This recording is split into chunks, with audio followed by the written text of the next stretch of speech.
Guys, ಎಲ್ಲರಿಗೂ welcome back to today with ಅಂಗಿಲ YouTube channel. So ಇವತ್ತು ಬೆಳಗ್ಗೆ ಎದ್ದು 12 o'clock ಆಗಿತ್ತು. 12 o'clock ಎದ್ದು ವಿಡಿಯೋ ಮಾಡ್ಕೊಳಕ್ಕಾಗಿಲ್ಲ ಬಿಕಾಸ್ ಎದ್ದ ತಕ್ಷಣ ಫ್ರೆಶ್ ಅಪ್ ಆಗಿ ಟಿಫನ್ ತೊಗೊಂಡು ಹೋಗ್ಬಿಡ್ತಾರೆ ಅಂತ ಟಿಫನ್ ಮಾಡಿ ನೆಕ್ಸ್ಟ್ ಸ್ನಾನ ಮಾಡಿ ಅದು ವಾಶ್ಗೆ ಹಾಕಿ ಅದನ್ನು ತೆಗೆದು ಬರೀ ಇದೇ ಆಗೋಯಿತು. ಸೊ ಇವತ್ತು ಊಟ ಮಾಡಿಲ್ಲ ಬಿಕಾಸ್ ಬೆಳಗ್ಗೆ ಟಿಫನ್ ಮಾಡಿದರೆ 12 o'clock ಆಗುತ್ತೆ ಅಂತ ಅಂದ್ಬಿಟ್ಟು ಊಟ ಸ್ಕಿಪ್ ಮಾಡಿದೆ. ಸೊ ಇವತ್ತು ಏನೂ ಹೊರಗಡೆ ಹೋಗಿರಲಿಲ್ಲ. ಸ್ವಲ್ಪ ಇನ್ಸ್ಟಿಟ್ಯೂಷನ್ ಅದು ಅಂತ ಸ್ವಲ್ಪ ತಲೆ ಎಲ್ಲ ಕೆಟ್ಟೋಗಿತ್ತು ಅಂತ ಅಂದ್ಬಿಟ್ಟು ಇವತ್ತು ಕಂಪ್ಲೀಟ್ ರೆಸ್ಟ್ ಮಾಡೋಣ ಅಂತ ಉಳ್ಕೊಂಡಿದ್ದೆ. ಅದಕ್ಕೆ ಎಲ್ಲೂ ಹೊರಗೆ ಹೋಗಿರಲಿಲ್ಲ. ಸೊ ಅದಕ್ಕೆ ಏನು ಮಾಡೋದು, ಹೊರಗಡೆ ಹೋಗಲಿಲ್ಲ ಅಂದರೆ ಕಂಟೆಂಟ್ ಇರಲ್ಲ. ಸೊ ಏನು ಮಾಡೋದು ಅಂತ ಗೊತ್ತಾಗ್ದಿದ್ದಾಗ ಹೀಗೆ ಬಂದಿದ್ದು. ನಾನು ಬುಕ್ ಓದ್ತಿದ್ದೆ ಹೆಂಗಿದ್ರು. ಸೊ ಅದರಲ್ಲೇ ಸ್ವಲ್ಪ ವಿಷಯನ ಶೇರ್ ಮಾಡ್ಕೊಳ್ಳೋಣ, ಫನಿ ಅಂತ ಅನಿಸಿದ್ದನ್ನು, ಫನಿ ಇನ್ಸಿಡೆಂಟ್ಸ್ಗಳನ್ನ ಹಾಕೋಣ ಅಂತ ಅಂದ್ಕೊಂಡೆ. ಸೊ ಅದಕ್ಕೆ ಲಾಗ್ನ ಸ್ಟಾರ್ಟ್ ಮಾಡಿದೆ ಇವತ್ತು. ಸೊ ನಂದು ಫೇವ್ರೆಟ್ ರೈಟರ್ ಬಂದುಬಿಟ್ಟು ಪೂರ್ಣಚಂದ್ರ ತೇಜಸ್ವಿ ಅವರು. ನಂಗೆ ಅವ್ರ ಬುಕ್ಸ್ ಎಲ್ಲ ಸಖತ್ ಇಷ್ಟ. ಸೊ ಅವ್ರದ್ದೇ ಬುಕ್ ಇದು, ಪಾಕಕ್ರಾಂತಿ. ಸೊ ಈ ಬುಕ್ನ ಓದ್ತಾ ಇದ್ದೆ. ಒಂದು 2 pages ಅಷ್ಟೇ ಓದಿದ್ದು. ಈಗ ರೀಸೆಂಟಾಗಿ ಸ್ಟಾರ್ಟ್ ಮಾಡಿದ್ದು. ಈ ಬುಕ್ನ ನಂಗೆ ಸಜೆಸ್ಟ್ ಮಾಡಿದ್ದು ನಮ್ಮ ಅಣ್ಣನೇ. ಸೊ ಬೇಜಾರಾದಾಗ ನಿಂಗೆ ಯಾವುದಾದ್ರೂ ಫನ್ನಿ ಬುಕ್ ಓದಬೇಕು ಅನ್ನಿಸ್ತಾಗಿದ್ದನ್ನು ಓದು ಅಂತ ಅಂದ್ಬಿಟ್ಟು. ಬಟ್ ವಿಷಯಗಳು ಫನ್ನಿ ಅಲ್ಲ, ಬಟ್ ಅವ್ರು ಮಾಡಿರೋ ರೀತಿ ಫನ್ನಿ. ಸೊ ಹಾಗಾಗಿ ಈ ಬುಕ್ನ ಓದ್ತಿದ್ದೆ. ಇದರದ್ದೇ ವಿಷಯಗಳನ್ನ ಶೇರ್ ಮಾಡೋಣ ಅಂತ ಅಂದ್ಕೊಂಡೆ. ಸೊ ಪಾಕಕ್ರಾಂತಿ ಬರೆದಿರೋಂಥವ್ರು KP ಪೂರ್ಣಚಂದ್ರ ತೇಜಸ್ವಿ ಅವರು. ಇದು ಅದರ cover page. So the first page ಈ ಥರ ಇದೆ. ಸೊ ಇದರಲ್ಲಿ ಅವ್ರದ್ದು ಸ್ಟಾರ್ಟ್ ಮಾಡಿರೋ ರೀತಿ ಇದೆಯಲ್ಲ, ನನಗೆ ಸಖತ್ ಇಷ್ಟ. ಕೆಲವೆಲ್ಲ ಮನುಷ್ಯನಿಗೆ ಅನುಭವಿಸಿದ ಮೇಲೇ ಅರ್ಥ ಹೋಗೋದು, ಮತ್ತೊಬ್ಬರು ಹೇಳಿದರೆ ತಲೆಗೆ ಹೋಗೋದೇ ಇಲ್ಲ. ಸೊ ಆ ಥರದಲ್ಲಿ ಅವ್ರಿಗೆ ಆ ವಿಷಯ ತಲೆಗೆ ಹೋಯ್ತು ಅಂತ.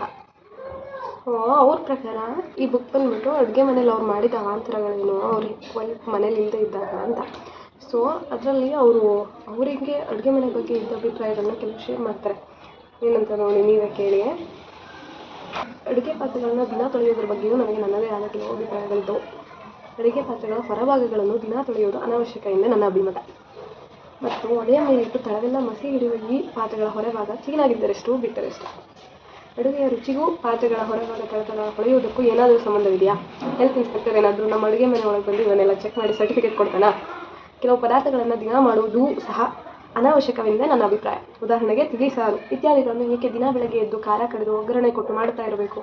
4 ದಿನಕ್ಕೆ ಆಗುವಷ್ಟು ಒಮ್ಮೆಗೆ ಮಾಡಿಟ್ಟು ಕುದಿಸಿ ಇಡಬಹುದಲ್ಲ? ಹೀಗೆ ನನಗೆ ಕೆಲವು ಅಮೋಘವಾದ ಅಭಿಪ್ರಾಯಗಳಿವೆ. ಆದರೆ ಯಾವ ಹೆಂಗಸರ ಹತ್ತಿರ ಇದನ್ನು ಹೇಳಿದರೂ ಅವರು ನನ್ನ ಅಭಿಪ್ರಾಯಗಳನ್ನು ಸ್ತ್ರೀ ಸ್ವಾತಂತ್ರ್ಯದ ಹಲವು ವಿಧಾನಗಳನ್ನು ಪರಿಗಣಿಸದೆ ಬೆಚ್ಚಿಬಿದ್ದು ಇಷ್ಟೊಂದು ಅನಾಗರಿಕ ಅಭಿರುಚಿ ಇರುವ ಮನುಷ್ಯನನ್ನು ಉತ್ತಮ ಕಥೆಗಾರನೆಂದು ಕರೆಯುತ್ತೇವಲ್ಲ ಎಂದು ಆಶ್ಚರ್ಯ ಪಡುತ್ತಾರೆ. ಸೊ ಆದ್ದರಿಂದಲೇ ಅಡುಗೆ ಮನೆಯಲ್ಲಿ ಕ್ರಾಂತಿಕಾರಕ ಬದಲಾವಣೆಗಳನ್ನು ಮಾಡಬೇಕೆಂದು ಯೋಚಿಸಿದ್ದ ನನ್ನ ಚಿಂತನೆ ಹೆಂಗಸರ ಬಳಿ ಹೇಳುವುದನ್ನು ನಿಲ್ಲಿಸಿದೆ. ಗಂಡಸರಿಗೆ ಹೇಳಿದರೂ ತಮ್ಮ ಮನೆ ಹೆಂಗಸರಿಗೆ ವಿರಾಮ ಬಿಡುವು ಹೆಚ್ಚು ದೊರಕಿಸುವ ನನ್ನ ಯೋಚನೆಗಳ ಬಗ್ಗೆ ಅವರು ಯಾವ ಆಸಕ್ತಿಯನ್ನು ತೋರಿಸಲಿಲ್ಲ. ಸೊ ಹಾಗಾಗಿ ಅವರು ವೈಫು ಮನೇಲಿದ್ದಿರೋ ಟೈಮಲ್ಲಿ ಅವರ ಕ್ರಾಂತಿಕಾರಿಕ ಬದಲಾವಣೆಗಳನ್ನ ಅವ್ರ ಅಡುಗೆ ಮನೇಲಿ ಮಾಡೋಕ್ಕೋಗಿ ಏನೇನು ಅವಾಂತರಗಳನ್ನ ಮಾಡ್ತಾರೆ ಅಂತ ನೆಕ್ಸ್ಟ್ ಏನಾದರೂ ಫನಿ ಇನ್ಸಿಡೆಂಟ್ ಅಂದರೆ ನಾನು ಶೇರ್ ಮಾಡ್ತೀನಿ. Okay, so keep watching. So ಅವರು ಹಾಲು ಕಾಯಿಸ್ಕೊಂಡು ಸ್ಟವ್ ಮುಂದೆನೇ ನಿಂತಿರ್ತಾರೆ. ಸೊ ತುಂಬ ಹೊತ್ತಿಂದ ನಿಂತಿರ್ತಾರೆ, ಬಟ್ ಹಾಲು ಉಕ್ಕಿರಲ್ಲ. ಒಂದು ಫೋನ್ ಬರುತ್ತೆ, ಜಸ್ಟ್ ಹಿಂಗೆ ಹೋಗಿ ಮಾತಾಡ್ಕೊಂಬರೋಣ ಅಂತ ಬರೋ ಅಷ್ಟರಲ್ಲಿ ಹಾಲು ಉಕ್ಕೋಗ್ಬಿಟ್ಟಿರುತ್ತೆ. ಅದು ಯಾವ ರೇಂಜಿಗೆ ಉಕ್ಕಿರುತ್ತೆ ಅಂತ ಅಂದರೆ ಉಕ್ಕಿ ಫುಲ್ಲು ಹೊಗೆ ತುಂಬ್ಕೊಬಿಟ್ಟಿರುತ್ತೆ ಅಡುಗೆ ಮನೆಯೆಲ್ಲ. ಸೊ ಅವ್ರ ತೋಟದಲ್ಲಿ ಕೆಲಸ ಮಾಡ್ತಿರೋ ಆಳುಗಳು ಇವ್ರ ಮನೆ ಸೌದೆ ಒಲೆನೂ ಇಲ್ಲ, ಏನಕ್ಕೆ ಇಷ್ಟೊಂದು ಹೊಗೆ ಬರ್ತಿದೆ ಅಂತ ಬಂದು ಅವ್ರನ್ನ ಕರೆದು ಕೇಳ್ತಾರೆ, ನೋಡಿ ಏನಾಗಿದೆ ಅಂತ. ಆವಾಗ ಅವ್ರು ಹೋಗಿ ನೋಡಿದಾಗ ಅದು ಫುಲ್ ಸ್ಟವ್ ಎಲ್ಲ ಹಾಳಾಗಿ ಹೋಗಿರುತ್ತೆ, ಅದರೊಳಗೆಲ್ಲ ಹಾಲು ಸೇರಿ ಉಕ್ಕಿ ಹೋಗಿರುತ್ತೆ. ಅವಾಗ ಅವ್ರಿಗೆ ಅಡುಗೆ ಮನೆಗೂ ಹೆಂಗಸರಿಗೂ ಏನು ಸಂಬಂಧ, ಏನಕ್ಕೆ ಲಿಂಕು, ಏನಕ್ಕೆ ಅವ್ರು ಹಾಲು ಕಾಯಿಸ್ಬೇಕಾದ್ರೆ ಆ ಕಡೆ ಈ ಕಡೆನೂ ಓಡಾಡಲ್ಲ ಅನ್ನೋದನ್ನು ತಿಳ್ಕೊತಾರೆ. ನೆಕ್ಸ್ಟ್ ಅದಾದಮೇಲೆ ಅಲ್ಲೇ ಡಿಸೈಡ್ ಮಾಡ್ತಾರೆ, ಇನ್ನು ನನ್ನ ವೈಫ್ ಮನೆಗೆ ಬರೋವರೆಗೂ ಹಾಲು ತಗೊಳ್ಳೋದು ಬೇಡ, ಹಾಲಿನ ಸವಾಸಕ್ಕೆ ಹೋಗೋದು ಬೇಡ, ಮಜ್ಜಿಗೆ ಮೊಸರು ಇಲ್ಲ ಅಂದರೆ ಊಟ ಮಾಡದೇ ಇರೋಕ್ಕಾಗಲ್ವ, ನಾನು ಹಾಗೆ ಊಟ ಮಾಡ್ಕೊಂಡಿರ್ತೀನಿ, ಮಜ್ಜಿಗೆ ಮೊಸರು ತಗೊಳ್ಳಲ್ಲ ಅಂತ. ಸೊ ಅವ್ರು ಯಾರ ಜೊತೆ ಮಾತಾಡೋಕ್ಕೆ ಹೋಗಿದ್ರೋ ಆ ಫ್ರೆಂಡು ಅವತ್ತು ಅವ್ರ ಮನೆಗೆ ಬರ್ತಾರೆ. ಸೊ ಆವಾಗ ಅವ್ರು ಹೇಳ್ತಾರೆ, ನಿನ್ನಿಂದ ಇವತ್ತು ನಾನು ಹಾಲು ಉಕ್ಕಿಸ್ಬಿಟ್ಟೆ, ನಿನಗೆ ಟೀ ಕಾಫಿ ಮಾಡ್ಕೊಡೋದಕ್ಕೂ ಹಾಲಿಲ್ಲ ಅಂತ.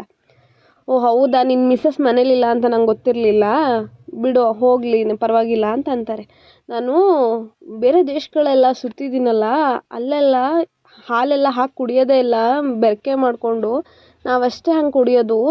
ನನಗೆ ಹಾಗೆ ಇಷ್ಟ, ಬರೀ ಕಾಫಿ ಪೌಡ್ರಲ್ಲಿ ಕುಡಿಯೋದೇ ಇಷ್ಟ ಅಂತ ಹೇಳ್ತಾರೆ. ಸೊ ಅದಕ್ಕೆ ಆಯಿತು ಬಿಡು, ಇವಾಗ ಇವ್ನು ಹೇಳ್ತಿರೋದು ನನಗೆ ಮಾಡಲಿ ಅಂತಲೇ ಇಂಡೈರೆಕ್ಟಾಗಿ ಹೇಳ್ದಂಗೆ ಐತೆ ಅಂತ ಅಂದ್ಬಿಟ್ಟು ಓಕೆ ಸರಿ ಹಾಗೆ ಮಾಡೋಣ ಅಂತ ಅಂದ್ಕೊಂಡು ಹೋಗಿ ಕಾಫಿ ಪೌಡರ್ ಇಟ್ಟು ಇದು ಮಾಡ್ತಾರೆ. ಬರೀ ಡಿಕಾಕ್ಷನ್ ಅಷ್ಟೇ ಹಾಕಿ ಬರ್ತಾರೆ. ಸರಿ ಅದಾದಮೇಲೆ ತಗೊಂಬರ್ತಾರೆ. ಅವ್ರ ಫ್ರೆಂಡ್ ಹೇಳ್ತಾರೆ, ನಾನು ಈಗ ಜಸ್ಟ್ ಮನೇಲಿ ಕುಡಿದು ಬಂದೆ, ಬೇಡ ಬಾ, ನಮ್ಮ ಮನೇಲಿ ಬೆರಕೆ ಟೀ ಕುಡ್ದಿದ್ದೀನಿ ಅಂತ ಹೇಳ್ತಾರೆ. ಇಲ್ಲ ಇಟ್ಟಿದ್ದೀನಿ ಪರವಾಗಿಲ್ಲ ಅಂತ ಅಂದು ತೇಜಸ್ವಿ ಅವರು ಡಿಕಾಕ್ಷನ್ ಹಾಕಿಟ್ಟು ಬರ್ತಾರೆ. ಸೊ ಅದಾದಮೇಲೆ ಹೋಗಿ ತಗೊಂಬರ್ತಾರೆ, ಅವ್ರ ಫ್ರೆಂಡಿಗೆ ಕೊಡ್ತಾರೆ. ಸೊ ಅವ್ರ ಫ್ರೆಂಡಿಗೆ ಅದನ್ನು ಒಂದು ಗುಟಕ್ಕೆ ಕುಡಿದ ತಕ್ಷಣವೇ ಕುಡಿಯೋಕ್ಕಾಗಲ್ಲ. ಸೊ ಅವ್ರು ಅದನ್ನು ಯಾವ ಥರ ಟ್ರೀಟ್ ಮಾಡ್ತಾರೆ ಅಂತ ಅಂದರೆ, ಏನೋ ಪಾಲಿಡಲ್ನೇ ಕುಡಿಸ್ತಿದ್ದಾನೆ ನನಗೆ ಅನ್ನೋ ಥರ ಟ್ರೀಟ್ ಮಾಡಿ, ನಾನು ಕುಡಿಯೋದು ಬಿಟ್ಬಿಟ್ಟಿದ್ದೀನಿ, ನಂಗೆ ಅದು ಮರ್ತೋಗ್ಬಿಟ್ಟಿತ್ತು, ನಾನು ಆಯುರ್ವೇದಿದ ಔಷಧಿ ತೊಗೋತಿದ್ದೀನಿ ಅನ್ನೋದು ಮರ್ತೋಗ್ಬಿಟ್ಟಿತ್ತು ನನಗೆ, ಇವಾಗ ನೆನಪಾಯ್ತು, ನಾನು ಇದನ್ನೆಲ್ಲ ಕುಡಿಯೋಂಗಿಲ್ಲ ಅಂತ ಅಂದ್ಬಿಟ್ಟು ನೆಕ್ಸ್ಟ್ ಗುಟು ಕುಡ್ದವ್ರೆ ಮನೆಯಿಂದ ಹೊರಗಡೆ ಹೋಗಿ ಉಗಿದ್ಬಿಟ್ಟು ಓಡ್ಬಿಡ್ತಾರೆ.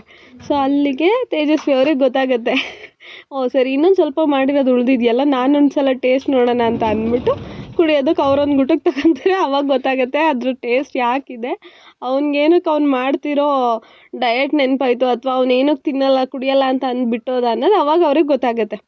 ಸೊ ಅದಾದಮೇಲೆ ಓಕೆ ಬಿಡು, ಇದೇನೋ ಹಾಳು ಮಾಡಿದೆ, ನಮ್ಮನೆ ನಾಯಿಗಂತೂ ಊಟ ಹಾಕಿಲ್ಲ, ಅದಕ್ಕಾದರೂ ಊಟ ಹಾಕೋಣ ಅಂತ ಅಂದ್ಬಿಟ್ಟು ಕುಕ್ಕರಲ್ಲಿ ಅನ್ನ ಮಾಡಿರ್ತಾರೆ. ಅದು ಸ್ವಲ್ಪ ಸೀದೋಗಿರುತ್ತೆ ಅಷ್ಟೇ. ಸೊ ಅವಾಗ ಅದನ್ನು ತಗೊಂಡೋಗಿ ಹಾಕೋಣ ಅಂತ ಅಂದ್ಕೊಂಡು ಪ್ಲೇಟಿಗೆ ತಗೊಂಡೋಗಿ ಹಾಕ್ತಾರೆ. ಆ ನಾಯಿ ಏನಂತ ಅಂದರೆ, ಅವ್ರ ವೈಫು ಮನೇಲಿದ್ದು ಊಟ ಹಾಕಿದಾಗ ಗಬನ್ ತಿಂತಿದ್ದಂಥ ನಾಯಿ ಇವ್ರ ತಟ್ಟೆ ತಂದಿದ್ದು ನೋಡಿನೇ ಒಂದೆರಡು ಸಲ ಮೂಸ್ ನೋಡುತ್ತೆ. ಅದಾದಮೇಲೆ 2 ನಿಮಿಷ ನಿಂತ್ಕೊಂಡು ಗಾಢವಾಗಿ ಆಲೋಚನೆ ಮಾಡಿ, ಜೀವನವೆಲ್ಲ ನಶ್ವರ ಕ್ಷಣಿಕ ಎಂದು ಅದಕ್ಕೆ ವೈರಾಗ್ಯ ಬೋಧನೆ ಆಯಿತೋ ಏನೋ, ಊಟ ಮಾಡೋದೇ ನೆಟ್ಟಗೆ ಹೋಗಿ ಮರದ ನೆರಳಿನಲ್ಲಿ ಕುಳಿತುಕೊಂಡಿತು. ಅನ್ನದ ಬಗ್ಗೆ ಅದಕ್ಕಿದ್ದ ನಿರಾಸಕ್ತಿ ನೋಡಿ ನನಗೆ ಗಾಬರಿ ಆಯಿತು. ಕೊನೆ ಪಕ್ಷ ಕಾಫಿಯನ್ನು ಒಂದು ಗುಟುಕಾದರೂ ಚಪ್ಪರಿಸಿದ ನನ್ನ ವಿಜ್ಞಾನಿ ಮಿತ್ರನಂತೆ ರುಚಿ ಸಹ ನೋಡದೆ ಕೇವಲ ವಾಸನೆಯಿಂದಲೇ ನನ್ನ ಪಾಕ ಸಾಮರ್ಥ್ಯದ ಯೋಗ್ಯತೆ ತಿಳಿದುಕೊಂಡು ದೂರ ಹೋಗುವುದೇ? ಆಹಾರದ ರುಚಿಯನ್ನು ಮೂಗಿನಿಂದ ಯಾರಾದರೂ ಪತ್ತೆ ಮಾಡಲು ಸಾಧ್ಯವೇ? ನಾಯಿ ಮರಿಗೆ ಹಾಗಾದರೆ ದೇವರು ಕೊಟ್ಟ ನಾಲಿಗೆ, ಬಾಯಿ ಇವೆಲ್ಲ ಇರುವುದು ಏಕೆ? ಬರೀ ಬೊಗಳೋದಕ್ಕೋ? ಭಾಷೆ ಬರದ ನಾಯಿ ಮರಿ ಬಳಿ ಈ ವಾದವನ್ನು ಮಂಡಿಸುವುದಾದರೂ ಹೇಗೆ? ಕೊಂಚ ಹಸಿವಾದರೆ ತಾನಾಗೆ ಊಟ ಮಾಡುತ್ತೆ ಎಂದು ಅರ್ಧ ಗಂಟೆ ತಡೆದು ನೋಡಿದೆ. ಏನೂ ಪ್ರಯೋಜನವಾಗಲಿಲ್ಲ. ಮರದ ನೆರಳಲ್ಲಿ ಕುಳಿತಿದ್ದ ನಾಯಿ ಮರಿ ಆಹಾರದ ಬಗ್ಗೆ ಸಂಪೂರ್ಣ ನಿರ್ಲಕ್ಷ್ಯ ತೋರಿ ಮಲಗಿ ನಿದ್ದೆ ಮಾಡುತ್ತಾ ಇತ್ತು. ಅದರ ತಟ್ಟೆಯ ಅನ್ನಕ್ಕೆ ಅಂತ ಅಸಹ್ಯ ವಾಸನೆ ಏನಾದರೂ ಇದೆಯಾ ಮೂಸಿ ನೋಡಿ ಪರೀಕ್ಷಿಸಿದೆ. ತಟ್ಟೆಗೆ ಹಾಕಿಲ್ಲದಿದ್ದರೆ ರುಚಿಯನ್ನು ಸಹ ಪರೀಕ್ಷಿಸಿ ಬಿಡಬಹುದಿತ್ತು. ನನ್ನ ಮೂಗಿಗಂತೂ ಅನ್ನದಲ್ಲಿ ಅಂಥ ತಿರಸ್ಕಾರವಾದ ವಾಸನೆ ಕಾಣಲಿಲ್ಲ. ಕುಕ್ಕರಿನ ಗ್ಯಾಸ್ಕೆಟ್ ಸುಟ್ಟಿದ್ದರಿಂದ ಅನ್ನಕ್ಕೂ ರಬ್ಬರ್ ಸುಟ್ಟ ವಾಸನೆ ಕೊಂಚ ಅಂಟಿಕೊಂಡಿರಬಹುದೇನೋ, ಅಥವಾ ಒಂದು ದಿನ ಹಳೆಯದಾದ ಸಾರು ಆಗಿದ್ದರಿಂದ ಈ ಮರಿ ಹೇಗೋ ಡೇಟ್ ಆಫ್ ಮ್ಯಾನುಫ್ಯಾಕ್ಚರ್ ತಿಳ್ಕೊಬಿಟ್ಟಿತ್ತು. ಅದೇನೇ ಇರಲಿ, ಇಷ್ಟಕ್ಕೆಲ್ಲ ಅದು ಊಟವೇ ಬೇಡವೆಂದು ತಿರಸ್ಕರಿಸಿ ಹೋಗಿ ಮರದ ನೆರಳಲ್ಲಿ ಕುಳಿತುಕೊಂಡಿದ್ದು ಅಸಮರ್ಥನೀಯ. ದುರ್ವಾಸನೆ ಹೊಡೆಯುವ ಕೊಳೆತ ಇಲಿ ಕಪ್ಪೆಗಳನ್ನೆಲ್ಲ ಹುಡುಕಿ ಮನೆಯೊಳಗೆ ತಂದು ತಿನ್ನುವುದನ್ನು ಎಷ್ಟೋ ಸಾರಿ ನಾನು ನೋಡಿದ್ದೇನೆ. ಅಷ್ಟೇನು ನಮ್ಮ ಮನೆಯ ವರಾಂಡದ ದೀಪಕ್ಕೆ ರಾತ್ರಿ ಬಂದು ಡಿಕ್ಕಿ ಹೊಡೆದು ಕೆಳಗೆ ಬೀಳುವ ದುಂಬಿ ಮಿಡತೆಗಳನ್ನೆಲ್ಲ ಇದು ದೀಪದ ಕೆಳಗೆ ಹೊಂಚು ಹಾಕುತ್ತಾ ಕುಳಿತಿದ್ದು ಬಿದ್ದ ಕೂಡಲೇ ಗಬಕ್ಕನೆ ಹಿಡಿದು ಸಂಡಿಗೆ ತಿಂದ ಹಾಗೆ ಕುರುಮ್ ಎಂದು ಅಗಿಯುತ್ತಾ ತಿಂದುದನ್ನು ನೋಡಿದ್ದೇನೆ. ಹಾಗಾದರೆ ಊಟ ಇದಕ್ಕೆ ಕ್ರಿಮಿಕೀಟಗಳಿಗಿಂತ ಕೀಳಾಯ್ತೆ? ನಮ್ಮ ಮನೆ ಎಂದರೆ ಇದೇನು 5 ಸ್ಟಾರ್ ಹೋಟೆಲ್ ಎಂದು ತಿಳಿದಿದ್ಯಾ, ಅಥವಾ ದುಡ್ಡು ಕೊಟ್ಟು ಊಟ ಮಾಡ್ತಿದ್ಯಾ? ನಾನು ದುಡ್ಡು ಕೊಟ್ಟು ತಂದ ಜಾತಿ ನಾಯಿ ಮರಿ ಅಲ್ಲದಿದ್ದರೆ ಇದನ್ನು ಮನೆಯಿಂದಲೇ ಒದ್ದೋಡಿಸಿ ಬಿಡ್ತಿದ್ದೆ. ಅಷ್ಟೊಂದು ಕೋಪ ಬಂದಿತ್ತು ನನಗೆ. ನನ್ನ ಮಕ್ಕಳಿಬ್ಬರು ರಜೆಯಲ್ಲಿ ಬಂದಾಗ ಇದಕ್ಕೆ ತಲೆ ಸವರಿ ಉಪಚಾರ ಮಾಡಿ ಇದಕ್ಕೆ ತುಂಬ ಅಹಂಕಾರ ಬಂದಿದೆ ಎಂದುಕೊಂಡೆ. ಏನೇ ಆಗಲಿ, ಇನ್ನೊಮ್ಮೆ ಪ್ರಯತ್ನ ಮಾಡಿ ನೋಡೋಣ ಎಂದು ಕೊಂಚ ಹೊತ್ತು ಕಳೆದ ನಂತರ ಈಗ ಅದಕ್ಕೆ ಹಸಿವಾಗಿರಬಹುದು, ಅನ್ನ ಕಣ್ಣಲ್ಲಿ ನೋಡಿದರೆ ತನ್ನ ನಿರ್ಧಾರದ ಪುನರ್ವಿಮರ್ಶೆ ಮಾಡಬಹುದು ಎಂದಂದುಕೊಂಡು ಊಟದ ತಟ್ಟೆ ಅದು ಮಲಗಿದ್ದ ಮರದ ಹತ್ತಿರಕ್ಕೆ ತಗೊಂಡು ಹೋದೆ. ಈ ಸಾರಿ ಅದು ಊಟದ ವಾಸನೆಯನ್ನು ತಗೊಳ್ಳದೆ ದೂರದಿಂದಲೇ ತಟ್ಟೆಯನ್ನು ಅವಲೋಕಿಸಿ ಆ ಮರದ ನೆರಳಿನಿಂದ ಎದ್ದು ಪಕ್ಕದಲ್ಲಿದ್ದ ಇನ್ನೊಂದು ಮರದ ನೆರಳಿಗೆ ಹೋಗಿ ಕುಳಿತಿತು. ಇವನು ಮಾಡಿದ ಊಟ ತಿನ್ನುವುದರ ಬದಲು ಉಪವಾಸ ಸಾಯುವುದೇ ಒಳ್ಳೆಯದೆಂದು ಅದು ದೃಢ ನಿರ್ಧಾರ ಮಾಡಿದ ಹಾಗೆ ಕಂಡಿತು. ಊಟ ಮಾಡಲು ಒಲ್ಲದ ಮಕ್ಕಳಿಗೆ ತಾಯಂದಿರು ಏನೇನೋ ಉಪಾಯ ಮಾಡಿ, ಕತೆ ಹೇಳಿ, ಗಾಬರಿ ಮಾಡಿ, ಹೆದರಿಸಿ ಅನ್ನದ ತುತ್ತು ನುಂಗಿಸುವುದನ್ನು ನೋಡಿದ್ದೇನೆ. ಆದರೆ ನಾಯಿ ಮರಿಗಳನ್ನೆಲ್ಲ ಮೊಂಡು ಹಿಡಿದರೆ ಕತೆ ಹೇಳಲಾದೀತೆ? ಅಲ್ಲದೆ ಈ ನಾಯಿ ಮರಿಗೆ ಈಚೆಗೆ ನಮ್ಮ ಕಾನೂನಿನಲ್ಲಿ ಆಗಿರುವ ಬದಲಾವಣೆಗಳು ಗೊತ್ತಿಲ್ಲವೆಂದು ಕಾಣುತ್ತದೆ. ಸತ್ಯಾಗ್ರಹವೆಂದು ಅಮರಣಾಂತ ಉಪವಾಸ ಮಾಡಿದರೂ ಪೊಲೀಸರು ಆತ್ಮಹತ್ಯೆ ಪ್ರಯತ್ನ ಎಂದೇ ಪರಿಗಣಿಸಿ ಅರೆಸ್ಟ್ ಮಾಡಿ ಆಸ್ಪತ್ರೆಗೆ ಸೇರಿಸಿ ಗ್ಲೂಕೋಸ್ ಡ್ರಿಪ್ ಹಾಕಿಸುತ್ತಾರೆ. ಆರೋಗ್ಯ ನೆಟ್ಟಗಾದ ಮೇಲೆ ಆತ್ಮಹತ್ಯೆ ಪ್ರಯತ್ನ ಎಂದು ಕೋರ್ಟಿನಲ್ಲಿ ಕೇಸ್ ಹಾಕುತ್ತಾರೆ. ಸೊ ಈ ನಾಯಿ ಮರಿ ಯಾವ ಮಹಾ ಅಥವಾ ಈ ನಾಯಿ ಮರಿ ನಮ್ಮ ವಿಜ್ಞಾನಿ ಮಿತ್ರನ ಥರ ಯಾವುದಾದರೂ ಹೋಮಿಯೋಪತಿ ಚಿಕಿತ್ಸೆ ಜ್ಞಾಪಿಸಿಕೊಂಡಿತೋ? ತಟ್ಟೆ ಹಿಡಿದು ನಿಂತಿದ್ದ ನನಗೆ ಅನೇಕ ಯೋಚನೆಗಳು ಬಂದವು. ಒಂದು ಸಣ್ಣ ಪಾಕಕ್ರಾಂತಿ ಮಾಡಿ ಹೋದ ನನಗೆ ಇಷ್ಟೊಂದು ಪ್ರತಿಭಟನೆ ಒಳಸಂಚುಗಳು ಎದುರಾದರೆ ಇನ್ನು ಲೆನಿನ್, ಸ್ಟಾಲಿನ್, ಮಾವೋ ಅವರಿಗೆಲ್ಲ ಏನಾಗಿರಬೇಕು? ಇದನ್ನೆಲ್ಲ ಯೋಚಿಸಿ ಈ ನಾಯಿ ಮರಿ ಸತ್ತು ಹುತಾತ್ಮ ಆಗದ ಹಾಗೆ ನೋಡಿಕೊಳ್ಳಬೇಕೆಂದು ತೀರ್ಮಾನಿಸಿದೆ. ಅದು ಕುಳಿತಿದ್ದ ಇನ್ನೊಂದು ಮರದ ನೆರಳಿಗೂ ತಟ್ಟೆ ತಗೊಂಡು ಹೊರಟೆ.